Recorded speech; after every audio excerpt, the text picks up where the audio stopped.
সবার থেকে নিচে, সবার থেকে পিছে। এটাই রক্ষা কবচ। যদি এটাই আজ আমি বক্তা, আমি পাঠক, আমি কীর্তনিয়া, আমি অমুক, হ্যাঁ, এই যে কথার দ্বারা, বাণীর দ্বারা, ভাবের দ্বারা, অঙ্গ সঞ্চালনের দ্বারা যদি কোনো অহংকার অন্যকে আঘাত করে, জানলেন আপনার জীবনের যুদ্ধটা আপনিই বাঁধালেন। আচ্ছা, তারপরও ভগবান শ্রীকৃষ্ণ কম চেষ্টা করলো যাতে কুরুক্ষেত্র না বাঁধে, কিন্তু দুর্যোধনের অহংকার, বিনা যুদ্ধে নাহি দিব।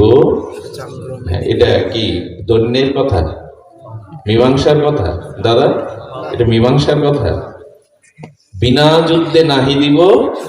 কৃষ্ণ বলতেন ওরা ভাই, ওদেরই রাজ্য পাওয়ার কথা, তো 5টা গ্রাম দাও, অখণ্ড ভারত কি কম? 5টা গ্রাম দাও, বিনা যুদ্ধে নাহি দিব। কথাগুলো এখন কি আমরা স্মরণ করি? এক কথাতেই শ্রীকৃষ্ণ অর্জুনকে বললেন, আর নয়, এবার অবশ্যম্ভাবী যুদ্ধ। এই একটা কথায় আপনার একটা শব্দ, একটা অহংকার আপনার জীবনকে কুরুক্ষেত্রে রূপান্তরিত করতে পারে। এই জন্য যখনই এই অভিমান অহংকার আসবে, আচ্ছা, হিরণ্যকশিপুকে যখন বরাহদেব বধ করলেন, বরাহদেবকে বধ করার পরে হিরণ্যকশিপুর বৈরাগী হয়েছিলেন, জানেন, বনে তপস্যা করতে গিয়েছিলেন। ভাইয়ের শোকে বললেন আর সংসার করব না, নিজে ভগবানের তপস্যা করতে গিয়েছিলেন। কিন্তু দেবরাজ ইন্দ্র চিন্তা করেছিলেন এই বংশ যদি থাকে তাহলে স্বর্গরাজ্য। ইন্দ্র অভিমানের দ্বারা, হিংসার দ্বারা সে কি করলো জানেন? হিরণ্যকশিপুর 3 ছেলেকে বধ করলো, আর পেটে প্রহ্লাদ ছিল বলে কয়েদুকে হরণ করে নিয়ে গেল। কত বড় দম্ভ ইন্দ্রের! নারদ এসে বাধা দিয়ে বললেন, মেরেছ 3 জনকে, ওর গর্বে কে আছে তুমি জানো না? ভগবানের পরম ভক্ত, বাঁচতে চাও তোকে ছেড়ে দাও, যা করেছ অন্যায়। এইখানে হিরণ্যকশিপু রেগে গিয়েছিলেন। এত দম্ভ ইন্দ্রের! একটা ইন্দ্রের ভুলের কারণে, অহংকারের কারণে, হিংসার কারণে হিরণ্যকশিপুর হতে বাধ্য হয় মানুষ। এরপরেই তিনি বিষ্ণু শত্রু হয়ে গেলেন। উনি বিনয়ী ছিলেন, উনি তপস্যায়ও গিয়েছিলেন, কিন্তু রাবণ কম তপস্যা ছিল? কম তপস্যা ছিল কি রাবণের? কিন্তু একটাই অহংকার এসে দেখা দিল। এত তপস্যা, এত বেদজ্ঞ, দেবতাদেরও ত্রাস, ত্রিভুবন বিজয়ী রাবণ বলল, যার বাবা বড় ছেলেকে বনবাসে দেয় সে ভগবান হয়? যে বউ হারিয়ে কাঁদে, বউ উদ্ধার করতে পারে না, সে ভগবান হয়? হয়ে গেল। মাত্র 2টো শব্দ। রাবণ বলছেন যে যার বাবা বড় পুত্রকে বনবাসে দেয় সে ভগবান হতে পারে, শ্রেষ্ঠ হতে পারে? যে বউ হারিয়ে বউ উদ্ধার করতে পারে না, বউকে রক্ষা করতে পারে না, কিসের ভগবান? ভগবান বলেও ডাকেননি, রাম বলেও ডাকেননি, বলছে বনবাসী। বলতো বনবাসী। এই অহংকারে শেষ। ব্যাখ্যা তো অনেক করা যায়, তো সময়ের অভাব।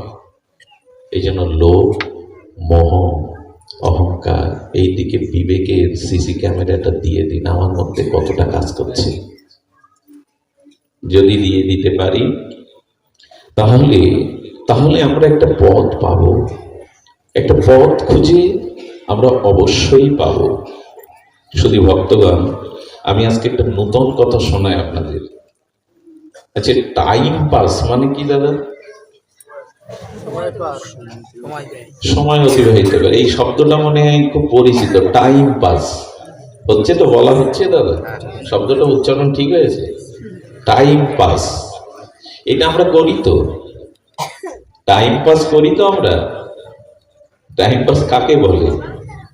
টাইম পাস শুনুন, কি অদ্ভুত ভাগবত বলেছেন। ভগবান বলেছেন, তস্মাৎ সর্বেষু কালেষু মামনুস্মর, তুমি সর্বদা আমাকে স্মরণ করো। তার কারণ আমার সাথে যুক্ত হয়ে আমাকে স্মরণ করলে আমি তোমাকে ভবকৌভতে ভব সংসার থেকে উদ্ধার করে আমার করব। তো এই মূল কাজটা বাদ দিয়ে যারা শুধু বউ ছেলে মেয়ে দেহ সুখ শান্তি ভোগ করছে, এরাই প্রকৃত টাইম পাস করছে, সময়টা কাজে লাগাচ্ছে না। বোঝা গেল কি? মূল কাজ কি? সংসার, বউ ছেলে মেয়ে, টাকা পয়সা রোজগার করা, না মুক্তি পাওয়া, ঈশ্বর প্রাপ্ত হওয়া? এই জন্ম মৃত্যু চক্র আর কোনটা? এবং কাজ করতে হবে, চাকরি বাকরি, টাকা আয় করতে হবে, বউ ছেলে মেয়েকে খাওয়াতে হবে, কর্তব্য পালন করতে হবে, পিতা হোক, স্বামী হোক, বড় ভাই হোক, কর্তব্য করতে হবে, এটা সাধনা। কিন্তু সাধ্য বস্তু ভগবান পাওয়া, ভগবান ভক্তি। মূলকে বাদ দিয়ে যারা গৌণকে আঁকড়ে ধরে সময় কাটায়, একেই বলে টাইম। এখন কি করছি আমরা? টাইম পাস করছি। এখন মূল কাজে আছি। ঘরে যদি টিভি দেখতাম, তাস খেলতাম, শাশুড়ি বউ মিলে লুডো খেলতাম, সাপ লুডো, টাইম পাস। চায়ের দোকানে এখন গিয়ে দেখুন মন্দিরে লোক পাওয়া যায় না, চার দোকানে গিয়ে দেখবেন এর বিড়ির ধোঁয়া ওর মুখে, ওর বিড়ির ধোঁয়া এটা এর মুখে, 5 কাপ মারা হয়ে গেছে এর মধ্যে। উপজেলা নির্বাচন, ওখানে ঝড় উঠেছে চায়ের কাপে, টাইম পাস। মূল যারা ভগবানের ভজন না করে, নিজের উদ্ধারের চেষ্টা না করে, হরিনামকে রেখে, সাধুসঙ্গ রেখে, যাদের জীবনে ভগবত লক্ষ্যকে বাদ রেখে অন্য করছে, এরা টাইম পাস করছে। টাইম পাস আর একটা দৃষ্টান্ত আছে খুব সুন্দর। সেটা হলো, দেখুন, ন্যায় নীতি নিয়ে চলে, পিতামাতার সেবা করে, সংসারে কর্ম করে, কর্মটাকে প্রাধান্য দেয়, কর্মযোগে কিন্তু ভগবত ভজন, এরাও টাইম পাস করছে। এরা সময়টা কাজে লাগাচ্ছে না। যাই করুন, ভগবত ভজন না করলে কিন্তু নিজের উদ্ধার, ওর দ্বারা পুণ্য হবে, পুণ্যের দ্বারা পরবর্তী জন্মে বড় লোকের ঘরে জন্মাবেন, ধন বিত্ত ঐশ্বর্য সম্মান পাবেন, অথবা স্বর্গে যাবেন। কিন্তু গলা ধাক্কা দিয়ে আবার ফেলে দেবে দেবতারা। পুণ্য ফুরিয়ে গেল, যা আসন ছেড়ে দেবে, ভিসা ফুরিয়ে গেছে, দেশে চলে যাও। এই জন্য ভগবত ভজন করে যারা মনে করে ন্যায় নীতি নিয়ে চলবো, বিদ্যা আছে আমার, জ্ঞান গৌরব আছে আমার, বিদ্যা আছে, পিতামাতার সেবা করি, আমি কর্মের মধ্যে থাকি, এটাও টাইম পাস। এটার দ্বারাও পূর্ণ হবে, সুখ হবে, পরকালে স্বর্গ হবে, ভগবান প্রাপ্তি হবে না। টাইম পাস একটা দৃষ্টান্ত দিয়ে বললে ভালো হয়। দৃষ্টান্তটা, আপনি 8টাতে ট্রেন, আপনার কি যশোর রেল স্টেশন থেকে 8টায় ট্রেন, আপনি আধা ঘন্টা আগে পৌঁছালেন, 7:30টায়, কিন্তু গিয়েই ঘোষণা শুনলেন 1 ঘন্টা ট্রেন বিলম্বিত। এই তো, তখন কি করবেন? এই টাইমটা কি করবেন? Time pass. টাইম পাস মানে আজকাল পকেট থেকে বের করে শুরু হলো, আছে আমার কাছে, শুরু হলো টাইম পাস। এটা তো ফ্যান ছাড়া আছে, চেয়ারও পেয়েছেন, সরকারি ব্যবস্থায় জলও আছে, টাইম পাস। একে বলে, মানে ট্রেনে ওঠাই আপনার লক্ষ্য, এসেছিলেন আপনি 8টায়, ট্রেনটা ধরবেন প্রয়োজন, কিন্তু বিলম্বিত হওয়ার কারণে টাইম পাস করছেন। আমিও বলছি কি, ট্রেন কিন্তু আসছে, ট্রেন কিন্তু আসছে। এখানে টাইম পাস বলতে যদি ওই আচ্ছা, ট্রেনটা ঘোষণার আধা ঘন্টা আগে এলো, 9টায় আসবে, কটায় এলো? 8 ঘন্টা। ওদিকে ঘোষণা হচ্ছে, মাইকে ঘোষণা হচ্ছে যে 9টার বদলে ট্রেনটা আধা ঘন্টা পূর্বে পৌঁছাচ্ছে, আপনারা যাত্রীরা প্রস্তুত নেন। আচ্ছা, তখন গেম খেলতে খেলতে হাঁপে এসেছেন, টাইম পাস করছেন, ট্রেন যখন আসছে হুড়োহুড়ি করে উঠছে, তখন কি গেম শেষ করে উঠবেন? একটু কথা বলুন।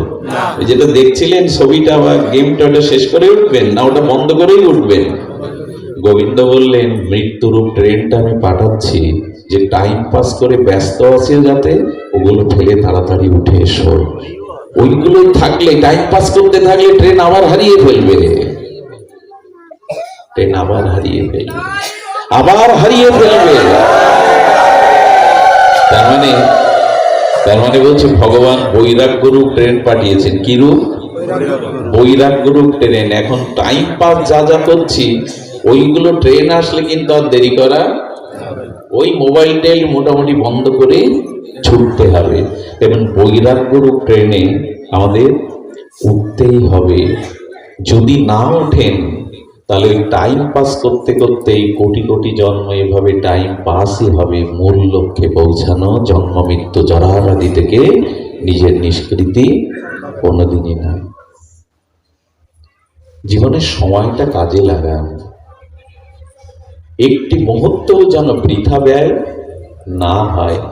দেখুন, অর্থ চলে গেলে, সম্পদ চলে গেলে কত শোক করি আমরা, করি না? করি কিনা? তো সময় চলে গেলেও ভক্তরা শোক করে, প্রভু এই সময়টা বৃথা গেল, তোমার ভজন হলো না, তোমার নাম নেওয়া হলো না, সময়টা কাজে লাগলো না। এই ব্যথাটা জাগে কাদের না, প্রভু সময় সময় চলে গেল, তোমার নাম নেওয়া, তোমার ভজন করা হলো না, তোমার ভজন করা হলো না। আসলে বাবা যে কথা বলতে চেয়েছিলেন, মহাপ্রভু দিলেন অনবদ্য করুণার অবদানে আমাদের জন্য ব্রজপে এলেন, কিন্তু পাত্র কই? আচ্ছা, 3 দিন ধরে আপনাকে আমি স্বর পড়ে গেছে, সার স্বর সুস্বাদু মেধাযুক্ত, যাতে বলকারক পুষ্টিকারক মেধাকারক দুগ্ধ আমি আপনাকে খেতে দিচ্ছি, কিন্তু পাত্রটা আবর্জনা বা নোংরায় ভরা। দুধ বলকারক পুষ্টিকারক মেধাকারক, কিন্তু যে পাত্রে আপনি দুধটা ধারণ করে খাবেন সেই পাত্রটা নোংরা। খাবেন কি? আমার খুব বলতে ইচ্ছা করছে, যদি অপরাধ না দেন, বাবা এখানে আছেন, দাদাজি আছেন, বলতে ইচ্ছা করছে এখানে গীতা ভাগবতের কথাগুলোই হলো খাঁটি উৎকৃষ্ট দুগ্ধ, যা ভেতরে ভক্তি পুষ্টি করে। কিন্তু আমরা যারা যে পাত্র এনেছি নিতে, সেই পাত্র পরিষ্কার তো, পরিষ্কার করে নিচ্ছি তো, যাতে কাজে লাগে। বাড়িতে হোমযজ্ঞ, অগ্নিহোত্র হোমযজ্ঞ, আপনি যে ঘৃত আনতে যাচ্ছেন, গোপ্য ঘৃত, সেটা ডিজেলের পাত্র হওয়া উচিত কি? সে পাত্র ঘি নিলে হোমে লাগবে, ব্যবহার করা যাবে। এত যে ভাগবত অমৃত আমরা নিচ্ছি, পাত্রটা শুদ্ধ করছি তো, আস্বাদনের উপযোগী করছি তো। আস্বাদনের এই তোমার বাইরে কি এটা হচ্ছে কিনা দেখো, কি জিজ্ঞাসা করছে জয় দাদা। ঠিক আছে, আমরা এই জন্য শাস্ত্রে বলছেন যে আমাদের এই যে মায়া, গুরু মহারাজ বলে গেলেন ইতিপূর্বে। আচ্ছা, শঙ্করাচার্য যাচ্ছেন, কে যাচ্ছেন? শঙ্করাচার্য যাচ্ছেন, পেছনে অনেক সশিষ্য প্রশিষ্যগণ। এখানে একটা কৃষক গাধা নিয়ে যাচ্ছে, গাধার গলায় দড়িটা কৃষকের হাতে। শঙ্করাচার্য শিষ্যদের প্রশ্ন করছেন, গাধার পেছনে কৃষক চলছে না কৃষকের পেছনে গাধা চলছে? কি উত্তর হবে? আপনারা কি বলবেন? কৃষকের নির্দিষ্ট পথেই তো গাধাটা যাচ্ছে। উনি জিজ্ঞাসা করছেন, কৃষকের নির্দিষ্ট পথে গাধা চলছে না গাধার নির্দিষ্ট পথে কৃষক চলছে? কৃষকের নির্দিষ্ট পথেই তো গাধা যাবে। তো সবাই তাই বলেছে, কৃষকের নির্দিষ্ট পথে অনুগমন করছে গাধা। শঙ্করাচার্য বললেন না, গাধার নির্দিষ্ট পথেই কৃষক অনুগমন করছে। বলে কি করে প্রভু? শঙ্করাচার্য দৌড়ে গিয়ে গাধার দড়ি খুলে দিয়েছে গলার থেকে, দিলে গাধা যেদিকে দৌড়াচ্ছে কৃষক বলে ওই দেখ, ওই দেখ। কৃষক নির্দিষ্ট পথে, গাধা যাচ্ছে না গাধার নির্দিষ্ট পথে। তেমনি আমাদের সামনে পথ খোলা ছিল, মুক্তির পথ, প্রেমের পথ, ভক্তির পথ, কিন্তু মায়া আমাদের সে পথে না যেতে গিয়ে আমরা গাধার নির্দিষ্ট পথেই, মায়ার পথেই চলছি। আমরা এই কথা অস্বীকার করতে পারবো না। মায়াই আমাদের ঘুরিয়ে নিয়ে বেড়াচ্ছে, মায়াই আমাদের ঘুরিয়ে নিয়ে বেড়াচ্ছে। এই জন্য আমাদের উচিত হবে কি? উচিত হবে মায়ার পিছনে না যাওয়া। আর এর জন্য কি প্রয়োজন? এই জন্য প্রয়োজন ভাগবতে এসে হরিকথাতে একটু শ্রদ্ধা আর বিশ্বাস। আমি খুব সংক্ষিপ্ত করব। বিশ্বাসটা দুর্বল হয়ে গেছে, শ্রদ্ধাটা দুর্বল হয়ে গেছে। বিশ্বাস এলে কি হয় জানে? সমর্পিত ভাব আসে, সমর্পণ আসে। বিশ্বাস এলে কি হয়? সমর্পণ। আচ্ছা, আমাদের আমাদের আমেরিকায় তখন তখন ব্রিটিশ রাজ্যের আগের কথা।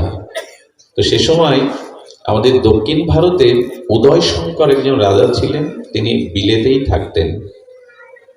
তো ওখান থেকে বিয়ে করে উনি ভারতে আসছেন। উনি কিন্তু যুবরাজ, বিশেষ শিক্ষার জন্য বিলেতে গিয়েছিলেন। নবপরিণেতা বিবাহ করে বধূকে জাহাজে আসতেও, তখন তো আর এরোপ্লেন নেই, ইয়ার ব্যবস্থা নেই, উনি জাহাজে আসছেন। কিন্তু সাগরে এসে জাহাজটার ঘোষণা এলো যে ডুবে যাচ্ছে। তখন জাহাজের নাবিক বলছেন, যার যা কিছু আছে পারলে বাঁচার জন্য আপনারা সাগরে ঝাঁপ দিয়ে বাঁচার চেষ্টা করুন, জাহাজ ডুবে যাবে, এক্ষুনি ডুবে যাচ্ছে। সঙ্গে সঙ্গে যে উদয় শঙ্কর, ইনি ছিলেন তিরুপতির ভক্ত, বালাজি তিরুপতির ভক্ত। তিরুপতি মানে আমাদের গোবিন্দকেই বলে, ওই দেশের ওরা দক্ষিণ ভারতের তিরুপতি বালাজি বলে, এটা বিখ্যাত। আপনি যদি এখন তিরুপতির দর্শন করতে চান, 2 মাস আগে আপনাকে লেখাতে হবে, 8 থেকে 10 ঘন্টা লাইনে দাঁড়িয়ে তিরুপতিকে দেখতে হবে, এতটুকু ভগবানকে। সেখানে প্রতিদিন যে সোনা দেয়, আমরা যেমন বাক্সে টাকা দেয়, সেই সোনার পরিমাপ বললে আমার মানে আপনারা বিশ্বাস করবেন না, এতটা সোনা দেয় সেখানে। তিরুপতি বালাজি খুব বিখ্যাত দক্ষিণ ভারতে। দক্ষিণ ভারত থেকে তো ভক্তির উৎস। তো উনি তিরুপতি বালাজির ভক্ত, উনি নীরবে, জাহাজ ডুবে যাচ্ছে, ওনার স্ত্রী ডাকছে, কি হলো? আরে তুমি এবার ধ্যানস্থ হয়ে আছো কেন? তোমার চিন্তা নেই, ভাবনা নেই, জাহাজ ডুবে যাচ্ছে। উত্তরটা কিভাবে দিল জানেন? ওনার কাছে তলোয়ার ছিল, তখন আগ্নেয় অস্ত্র বলতে তো বন্দুক পিস্তল না, তলোয়ার নিয়ে ওনার স্ত্রীর গলায় ধরেছে। তোমার ভয় করছে? বলে, কেন ভয় করবে কেন? তুমি তো আমার স্বামী, তুমি কি আমার গলায় তলোয়ার ধরেছো আমাকে নিশ্চয়ই মারার জন্য না, আমাকে মিছা ভয় দিচ্ছ কেন? বলে, তোমার ভয় করছে না? বলে, না। বলে, ভয় করছে না কেন? বলো, তুমি আমার পতি বলে আমাকে মারতে পারো না। তো গলায় তলোয়ার ধরলে ধারালো যেমন তোমার ভয় হচ্ছে না আমি পতি বলে, তেমন জাহাজ ডুবে যাচ্ছে আমার ভয় হচ্ছে না, কারণ আমার একজন পরম পিতা আছে, তিনি আছেন। এই বিশ্বাসটা আছে তো আমাদের, তিনি আছেন, কেউ নেই। আপনাকে উদ্ধার করবার, আপনার কল্যাণ করবার জগতে কেউ নেই, কারণ কেউ সমর্থ না। যেখানে 12 জন এক গ্রামে ভিখারি বাস করে, সেখানে কে কার কাছে ভিক্ষা চাইবে? সবাই তো ভিখারি। এই জগতে কোনো জীব আর একজন জীবকে কল্যাণ করতে পারে না, পরম কল্যাণ করতে পারে এক গুরুদেব আর শ্রী ভগবান। সেখানে বিশ্বাসটা, তিনিই মঙ্গল করতে পারেন, তিনিই প্রকৃত কল্যাণ করতে পারেন। এই জন্য আমাদের বিশ্বাসটা রাখতে হবে। বিশ্বাস আর আমরা রেখেছি।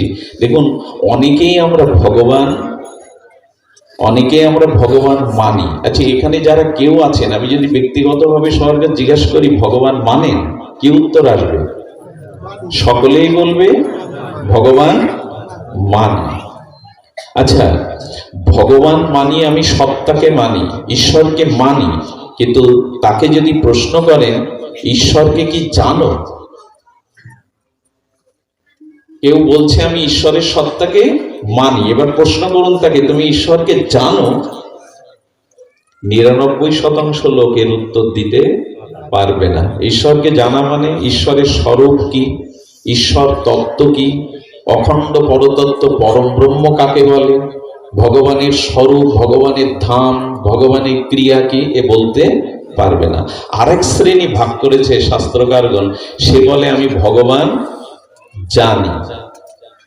একদল বলছে আমি মানি, অথচ তারা জানে না। আর এক শ্রেণীর লোক বলছেন, ভক্তরা বলছেন আমি ভগবানকে জানি। প্রশ্ন হলো, সে মানে তো?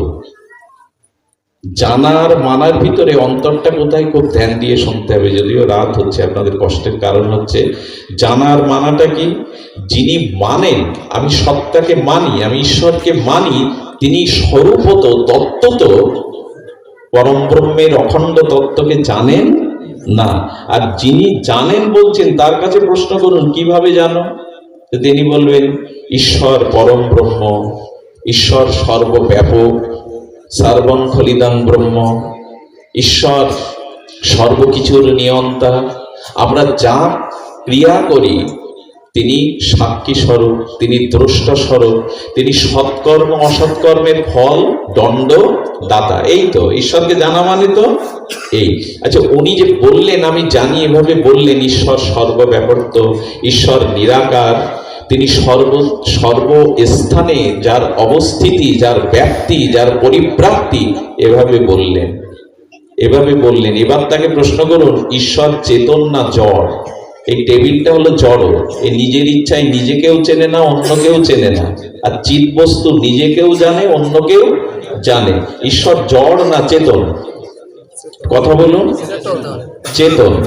চেতন মানে কি? যিনি আমরা যা কিছু করছি, যিনি দেখেন, তাকেই বলে চেতন। মরা ব্যক্তি, চেতনা চলে গেলে মরা ব্যক্তির চোখ দেখতে, এখন চেতনা আছে তাই আমি আপনাদের দেখতে পাচ্ছি, সংসার দৃশ্য দেখতে পাচ্ছি। তার মানে চেতন যিনি তিনি দেখেন, চেতন যিনি তিনি সৃষ্টি করেন, চেতন যিনি তিনি কর্মফল প্রদান করেন, চেতন যিনি তিনি পাপের ফল তাকে দেন।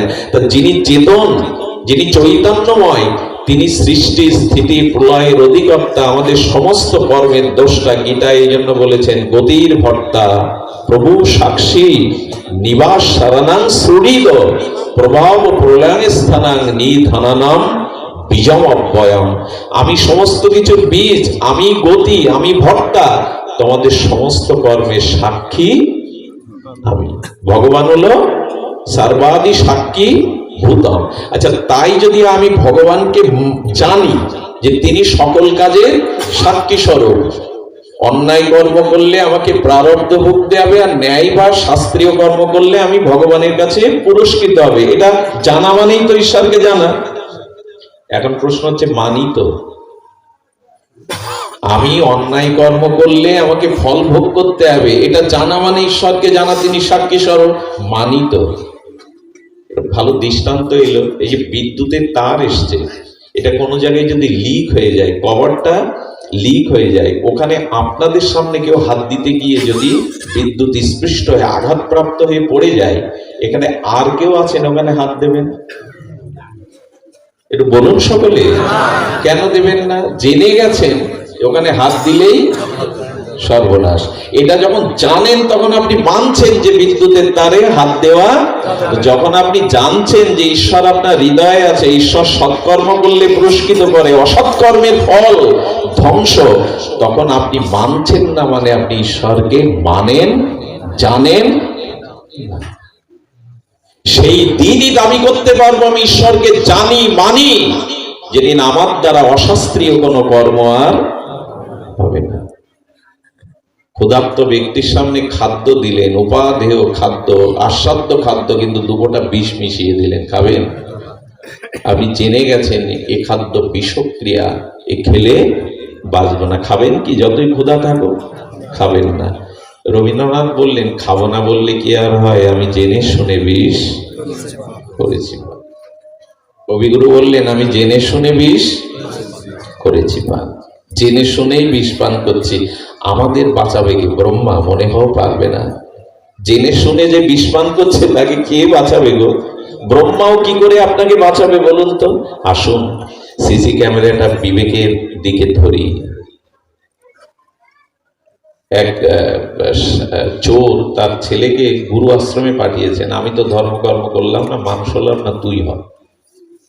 তো গুরু আশ্রম থেকে বাড়ি এসেছে, বাড়ি আসার পরে বলছেন, কটা নারকেল পেড়ে তোকে একটু নাড়ু করে দিই। তা নারকেল গাছ তো নাই, লোকের গাছে ওই যে চোর তো চুরি করা স্বভাব। ছেলেকে নিচে দাঁড়িয়ে বলছে, দেখ আমি যখনই হাত দেবো, যদি কেউ আসে মালিক বা বাগানের মালিক, বলিস আসছে, আমি নেমে পড়বো, ধরা যেন না পড়ি। যেই নারকেলে হাত দিয়েছে, ছেলেটা নিচের থেকে বলছে, বাবা দেখছে, বাবা দেখছে। আরে সরসর করে লেগে বলে, কোথায়, কে দেখছে? বলে, গুরুদেব বলেন আমরা যা কাজ করি সব ভগবান দেখেন, ভগবানই তো দেখছে। জড়িয়ে ধরে বললেন, আজ থেকে তুই আমার বাবা, সবই তো তিনি দেখেন, ফাঁকি দেব কাকে? কাকে ফাঁকি দেব? এই জন্য আসুন নিজেকে সংশোধন করি, নিয়ন্ত্রণ করি। বাবা আমাকে বলেছিলেন সে কথা রাখতে হবে। একটু রাধারানীর বাবা যেখানে রেখে গেছেন না, আমার অন্যায় হয়ে গেছে, কিন্তু কেন জানি না বাস্তব বর্জিত হয়ে আমি আজকাল কথা শুরুতে একটু বাস্তবতা, বর্তমান পরিস্থিতি নিয়ে একটু ভালো লাগে বলতে। তবুও বাবা বলেছেন সকল কথাই হলো, যদি কৃষ্ণ কথা না হয়, যদি কৃষ্ণ কথা না হয় তাহলে সব বৃথা। রাধারানীর একটি লীলা বাবার সম্মানে, বাবার প্রীতার্থে এবং আপনাদের হিতার্থে একটু বলবো। তৎপূর্বে একটু অপূর্ব কথা বলি, সেটি হলো ভাগবতকে যারা ভালোবাসেন, আমাদের মধ্যে এমন একজন আছে, আমি নাম বলবো না, জানেন বাড়ির জমি বিক্রি করে ভাগবত দেয়। তার পরিবারের সকলে রাজি না থাকলে নিজের মেঠো জমি বিক্রি করে ভাগবত দেয়। কোথার থেকে কি করবে জানি না। ভাগবতকে যারা ভালোবাসেন, এই কপিলমুনিতে এত মানুষ এসেছেন, আমরা তো সাধু না, সন্ন্যাসীও না, মঠ অধ্যক্ষও না। আমার পরিচয় দিয়ে যদি আমার মুখে থুতু ফেলবেন এখানে দাঁড়িয়ে আপনারা, কিন্তু সেই নর্দমার কীট গর্ধ হরি কথা বলছে বলেই আপনারা এসেছেন। তো হরি কথাতে, ভাগবত কথাতে কারো যদি রুচি হয়, শ্রদ্ধা হয়, তাহলে কি পাবেন শুনে নিন। বারাণসী, কাশীর বারাণসী, খুব অপূর্ব ভক্তমাল চরিত্র। এটা শুনলে হৃদয়, আমি বলছি তো আমার লোম শিহরণ হচ্ছে। কি ভাগবতকে যারা ভালোবেসেছে তাদের প্রাপ্তি শুনুন। সাক্ষাৎ অভিন্ন কলেবার ভাগবতকে যারা আদর করে, ভাগবতকে যারা সমাদৃত করে, ভগবতের পঠন পাঠন শ্রবণ আদর, পঠিত শ্রুত পঠিত অনুমোদিত বা আদৃত সত্য পুনাতি, যে ভাগবতকে আদর করে, শ্রবণ করে, পাঠ করে এবং একটু প্রশংসাও করে, সে সমস্ত পাপ হতে মুক্ত হয়ে যায়। সত্য পুনতি, ভগবান তার দিকে দৃষ্টি দেন। ভাগবতের এরকম অনন্ত মহিমা। তো তিনি কি করছেন, ছোটবেলা থেকে ভাগবত পাঠ করতেন, কিন্তু সেই পাঠটা করতেন নিজের জন্য না, শুধু ভাগবতকে স্বয়ং অভিন্ন গোবিন্দ পরিবার মনে করে ভগবানের প্রসন্নতার জন্য করতেন। আর এই সংসারে বাবা বাইরে দিও না, এই শব্দটা যেভাবে ছিল ভেতরে রাখো।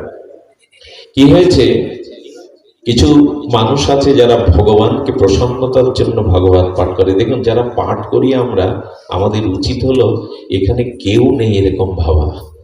এখানে আমার সামনে হাজার লোক নেই, বিখ্যাত লোকজন আসেনি, কেউ নেই, শুধু রাধা মাধব দাঁড়িয়ে শুনছে, শুধু রাধা মাধব দাঁড়িয়ে শুনছে। তখনই সেই পাঠকের পাঠে কি হয় জানেন, তখনই সেই পাঠকের পাঠে যারা সামনে থাকে ওরা প্রসাদ পেয়ে যায়। কিন্তু যদি বিল্লমঙ্গল মনে করে আজ একটা আসর পেয়েছি, মোটামুটি আজ এখানে একটা কিছু করে যেতে পারলেই একবার বায়না আসবেই আসবে, আগামী বছর নিতান্তই আমাকে এরা না বলে, যদি লোকরঞ্জনের জন্য মনোরঞ্জনের জন্য ভাগবত পাঠ পাঠক করে, তাহলে আর রাধা মাধব ওখানে শুনবেন না। মাধব মাধব বাছি, মাধব মাধব হৃদি, সারন্তি সাধব সর্বকার্যেষু মাধবন তস্মিন তুষ্টে, তাকে তুষ্ট করুন। ভগবান